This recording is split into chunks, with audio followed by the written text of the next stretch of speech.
देखा, मिट गया ना, मैं पहले ही कहता था कि ये सब वहम। खुशी से उछलकर अपनी सफलता बयान करता एडविन का बेटा रोलैंड अपनी बात पूरी भी नहीं कर पाया था कि वह जोर से उछला और धड़ाम से नीचे गिर पड़ा। उसका वाक्य पूरा होने से पहले ही जोरदार आवाज के साथ बिजली सी कड़की। भयानक आवाज के साथ बहुत तेज रोशनी से कुछ पलों के लिए कमरा नहा उठा और रोलैंड के साथ एडविन, मिसेज एडविन और उनकी बेटी कालरा भी उछलकर नीचे गिर पड़े। बूढ़ी नौकरानी भय के मारे चिल्लाती हुई वहां से बाहर भाग निकली, क्योंकि उसे पता था ये किस आफत का संकेत है और क्या होने वाला है।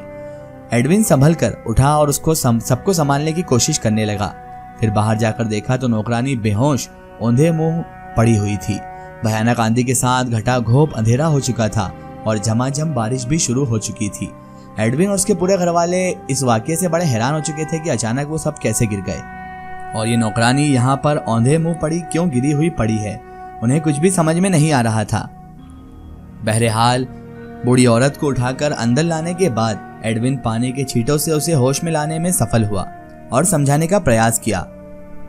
आत्मा वगैरह, भूत प्रेत, जिन जिन्नात कुछ नहीं होता है, डरो मत। ये तो मात्र संयोग समझो कि खून के धब्बे को मिटाते ही तूफान आ गया, कुछ देर में शांत हो जाएगा, तुम डरो मत। बुढ़िया गुस्से से चिल्लाई और कहने लगी, क्या जरूरत थी वो धब्बा मिटाने की? संयोग की बात करते हो? जब तुम आए तो सब ठीक ठाक था और फिर एकदम यह सब बस संयोग ही है। वो कहती हुई उठी और पैर पटकती हुई सी अपने कमरे में चली गई। पूरी रात ऐसी ही आंधी बारिश के बीच गुजरी। सुबह शांति होने पर बुढ़िया नाश्ता बनाकर लाई और टेबल पर लगा दिया। सब नाश्ते की मेज पर आ बैठे, लेकिन उसी समय एडविन की नजर धब्बे वाले स्थान पर गई तो वो हड़बड़ा गया, क्योंकि वहां पहले से भी बड़े आकार का ताजा खून का धब्बा बन गया था। रोलैंड की निगाहें भी उस स्थान पर जमकर रह गई। एडविन के चेहरे पर चिंता की लकीरें उभरी, किंतु वह आश्वस्त दिखने की कोशिश करने लगा। वह शांत बैठा रहा। कालरा ताज्जुब में डूबकर धब्बे को देख रही थी। रोलैंड एकदम उठा और उसने ब्रश व केमिकल से फिर उस धब्बे को साफ कर डाला। बूढ़ी नौकरानी फिर किसी अज्ञात भय के कारण कांपने लगी। अब की बार न तूफान आया, न बारिश और न ही बिजली कड़की। सघन चुप्ती व्याप्त थी। रोलैंड प्रसन्नता के साथ कूद पड़ा और भरे अंदाज में नारा लगाया, 300 साल से लोगों को परेशान करने वाला निशान आज साफ हो गया है, इसे मैंने मिटा दिया है। कालरा भी अपने भाई के सुर में सुर मिलाकर उसकी प्रशंसा में बोलने ही वाली थी कि वह कुर्सी से इस प्रकार गिर पड़ी जैसे किसी ने उठाकर उसे पटक दिया हो। उसका माथा धरती में लगा और फूटकर खून बहना प्रारंभ हो गया। जल्दी से उठकर एडविन ने बेटी को संभाला और उसका खून पोंछने को रुमाल निकाला ही था कि पत्थर जैसे दिखने वाले 2 हाथ हवा में लहराने लगे। ये किसी साये के हाथ थे, किसी रूहानी मखलूकात के, जो इस प्रकार उड़ रहे थे मानो एडविन का गला दबाना चाहते हो। तभी साहस करके रोलैंड ने कुर्सी उठाकर उसके हाथों पर दे मारी जो हवा में उड़ रहे थे, जिससे कुर्सी टकराते ही हाथों से हड्डियों के खड़खड़ की आवाज हुई और झटका खाए हाथ एक भयानक हंसी के साथ गायब हो गए। यदि रोलैंड जरा भी देर कर देता तो एडविन का गला दब गया होता। एडविन ने तुरंत सबको वहां से बाहर निकाल दिया और कमरे में ताला लगा दिया। इसके बाद दिन भर सब सामान्य बना रहा। रात होने पर खा पी कर सब सो गए, लेकिन 1 बजते ही जो कुछ हुआ उससे लगभग सबकी सिट्टी पिट्टी गुम हो गई, क्योंकि एक भयानक आवाज से पहले तो सब जाग गए, फिर अचानक बरामदे में मानो असंख्य घंटियां घनघनाने की आवाज आने लगी और फिर उनकी आवाज ऐसे तेज होती चली गई मानो भारी घंटे कान फोड़ शोर कर रहे हों। एडविन बहुत साहसी था, फिर भी उसके दिल की धड़कनें असामान्य गति से चलने लगी। हर धड़कन जैसे सीना फाड़ने को तैयार हो गई। उसने एकदम उठकर दरवाजे की झिरी से बाहर का जायजा लेना चाहा, किंतु विफल रहा। अचानक एडविन को पत्नी कालरा और रोलैंड का ख्याल आया। उसने एकदम दरवाजा खोल डाला, लेकिन सामने उसे जो दिखा उसे देखकर वो हक्का बक्का रह गया, क्योंकि वहां एक कमजोर सा दिखने वाला कंकाल खड़ा हुआ था। उसकी खाली खोपड़ी और गायब नाक भयानक दिख रही थी और अंगारे सी जलती आंखें मानो उसे भस्म कर डालने को उतावली हो रही थी। तभी कंकाल के दोनों हाथ उठे तो उसे नाश्ते के समय दिखे 2 पत्थर जैसे हाथ ध्यान आ गए, जो उसका गला दबाना चाहते थे। एडविन को लगा कि उसका शरीर बेजान होता जा रहा है। उसी समय लॉर्ड कंट्रोल के सामने महल खरीदते समय बोले गए अपने विश्वास भरे शब्द एडविन को याद आ गए। उसने कहा था, भूत प्रेत सब मन का वहम है, ना मैं इन पर यकीन करता हूँ और ना इनसे डरता हूँ।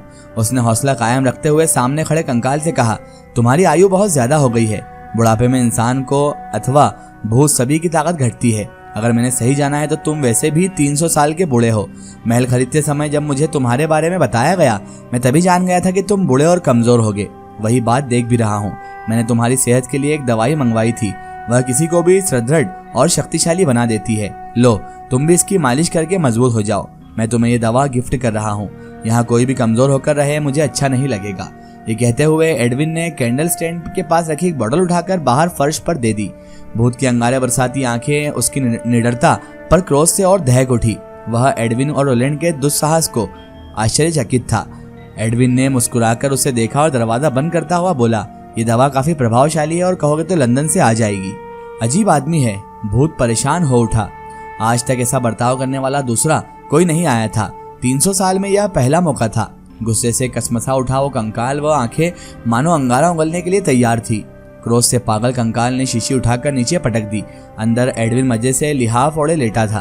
कंकाल के हाथ बड़े खतरनाक अंदाज में दरवाजे की ओर बढ़े। शायद उसका इरादा एक झटके में दरवाजा उखाड़ फेंकने का था और फिर वह एडविन की गर्दन फाड़कर उसका खून पीना चाहता था। किंतु ये क्या, कंकाल जहां का तहां चिपक कर रह गया। उसने हाथ भी उठे के उठे रह गए। शायद किसी अनजानी शक्ति ने उसके इरादों को ब्रेक लगा दिया था। वो गुस्से में किसी भेड़िए की तरह गुर्रा रहा था। जब आगे नहीं बढ़ पाया तो वह पीछे हट गया। बदले की आग में सुलगता हुआ जैसे मजबूर हो गया हो। वो एकदम बंदर की तरह उछला और छत पर जा पहुंचा। वह जोर से हाहाकार करने लगा। उसकी चित्कार से सारा महल गूंज रहा था।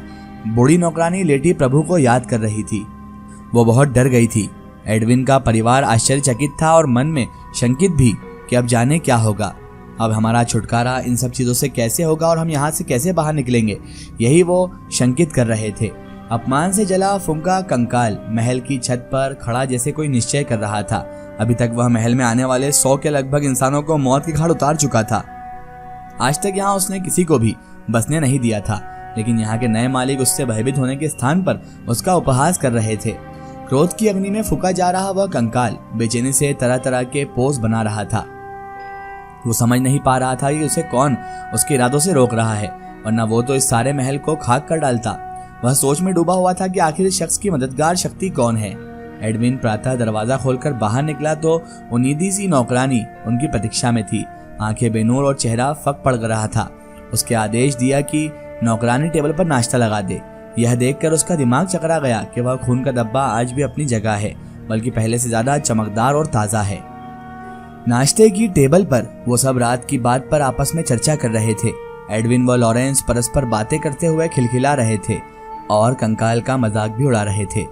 मिसेस एडविन भी कभी कभी उनके वार्तालाप में हाँ हूँ कर रही थी। इसी प्रकार एक सप्ताह और बीत गया। वो प्रतिदिन खून के डब्बे को साफ करते थे, किंतु प्रातः ताला खोलते तो खून का डब्बा फिर वहीं पर मिलता। वो हैरान और परेशान थे कि आखिर ये खून के डब्बे का राज क्या है, और वो सब ये जानना चाहते थे।